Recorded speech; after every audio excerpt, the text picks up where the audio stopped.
Hello दोस्तों, क्या हाल है आप लोगों के। उम्मीद करता हूँ आप सब बहुत बढ़िया होगे। मैं बिल्कुल बढ़िया हूँ।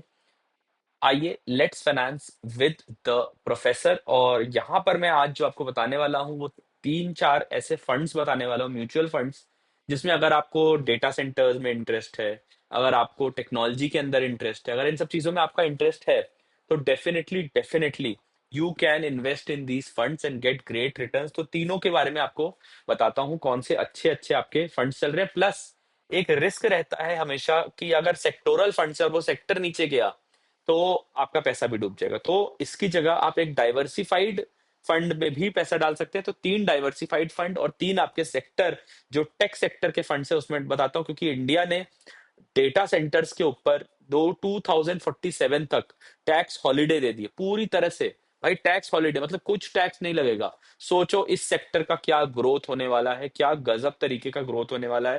तो डेफिनेटली अगर आप इन्वेस्टमेंट के लिए रेडी हैं और इन्वेस्टमेंट करना चाहते हैं तो नीचे एक फॉर्म दे रहा हूं, उस फॉर्म को फिल कर दीजिएगा। We can help you with the investment as well.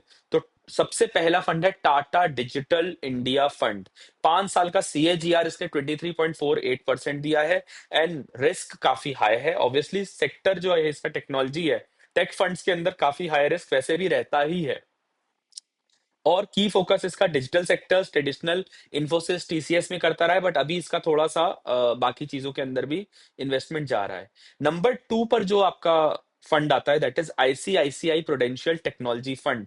की फोकस क्या है? Diversified exposure across the IT services, consulting, software. तो ये काफी सारी चीजों के अंदर, सॉफ्टवेयर के अंदर, इन सब चीजों के अंदर। और asset under management already 13,000 crore के हैं इसके। प्लस इसने 14 से 15% का रिटर्न दिया है। तो मुझे लगता है काफी स्टेबल फंड। ICICI वैसे भी कंजर्वेटिव रहता है, तो 14% पे काफी स्टेबल फंड है और टेक्नोलॉजी फोकस्ड है, राइट। तीसरा है आपका SBI टेक्नोलॉजी अपॉर्चुनिटीज फंड। ठीक है, इसमें domestic IT services and global tech leader. देखो अभी IT सर्विसेज इतनी जल्दी जाने नहीं वाले हैं, एंड अगर जाएंगे भी तो ये डेटा सेंटर्स और उसमें अपने आप को बैलेंस कर लेते हैं। तो SBI का टेक्नोलॉजी अपॉर्चुनिटी फंड भी काफी अच्छा है। एंड इसका डाइवर्सिफाइड है मार्केट कैप 47% का। अगर क्रॉस लार्ज कैप है, बाकी सब मिड कैप के अंदर इसका है। ठीक है, तो अगर देखोगे आपका एक्सपेंस रेशियो सबसे कम Tata digital, ICICI Pru and SBI technology के अंदर, इन तीनों में से टाटा डिजिटल में सबसे कम आपका एक्सपेंस रेशियो है। 5 साल का रिटर्न सबसे ज्यादा 23.48% है। 8% ICICI प्रू का टेक्नोलॉजी रिटर्न है। मैं इसको बिल्कुल भी एडवाइस नहीं कर रहा हूँ। 8% तो आपको FD में मिल जाएगा, डेट फंड में मिल जाएगा। SBI टेक्नोलॉजी के अंदर 11.60% है। Not the best, but again technology sector के अंदर ये टॉप 3 फंड्स चल रहे हैं। बट इसमें रिस्क होता है, तो मैं बोलूंगा कि यार एक डाइवर्सिफाइड पोर्टफोलियो बनाओ। जैसे कि आप पराग पारिक फ्लेक्सी कैप फंड भी ले सकते हो। इसमें वैल्यू इन्वेस्टिंग फिलॉसफी यूज करी जाती है, जहां पर यूनिक फीचर ये है कि हर एक इंटरनेशनल टेक जाइंट को, अल्फाबेट हो गया, तो ग्लोबल एक्सपोजर चाहते हो तो पराग पारिक का फंड आप ले सकते हो। ग्लोबल डाइवर्सिफिकेशन है, इंडियन इक्विटी से अगेंस्ट एक हेज आपको मिलता है। बेस्ट किस लिए है? Investors looking for one stop shop fund. अच्छा, ये जो हमारा वीडियो है it is for educational purposes. यहाँ पे कोई भी इन्वेस्टमेंट एडवाइस नहीं दी जा रही है। अगर आप इन्वेस्ट करना चाहते हैं, नीचे एक फॉर्म मैं दे दे रहा हूँ, उस फॉर्म को फिल करें, वहां पर आप हमसे बात कर सकते हैं। आपको एडवाइस कर सकते हैं। हमारे पास रजिस्टर्ड एडवाइजर्स हैं जो आपको एडवाइस करके अच्छे फंड्स अच्छी तरह से बता सकते हैं। नंबर 2 पर आता है क्वांट एक्टिव फंड। अच्छा फंड है।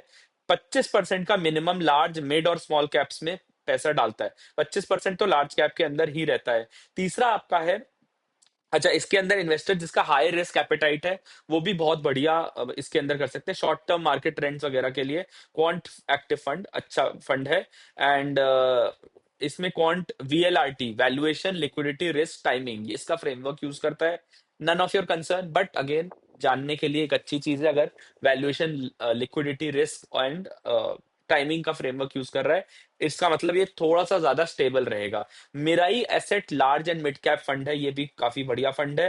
अगेन अगर आप देखो, सिर्फ पराग पार्क के पास ग्लोबल एक्सपोजर है, ठीक है। मोमेंटम क्वांट फंड के पास है, मिराई एसेट के पास स्टेबिलिटी है। 50% लार्ज कैप, 50% इसका मिड कैप के अंदर रहता है। ये डाइवर्सिफाइड है, बट अगेन इन सभी फंड्स में कोई भी म्यूचुअल फंड हो, बच्चे, आप मेरे दोस्तों, इसके अंदर हमेशा रिस्क रहता है, म्यूचुअल फंड के अंदर रिस्क रहता है। सही इन्वेस्टमेंट एडवाइजर से बात करें और अपना इन्वेस्टमेंट को सेफ रखें। तो अगर आप म्यूचुअल फंड्स के अंदर इन्वेस्ट करना चाहते हैं, नीचे एक फॉर्म दिया हुआ है, उस फॉर्म को फिल करके आप हम तक पहुंच सकते हैं। And thank you so much guys, I see you next time. And वहां पर आपको एडवाइस बिल्कुल मिल जाएगी। And thank you so much, I see you next time. Till then bye bye, take care, नमस्कार। प्लीज सब्सक्राइब करो। लोग देख रहे हैं इस वीडियो को, काफी ज्यादा प्यार भी देते हैं, बट सब्सक्राइब नहीं करते। मेरा प्लीज आप लोगों से विनती है कि यार सब्सक्राइब करो, सब्सक्राइब करो, सब्सक्राइब करो। That is my one request from every one of you. I'll see you next time. Bye bye. Thanks.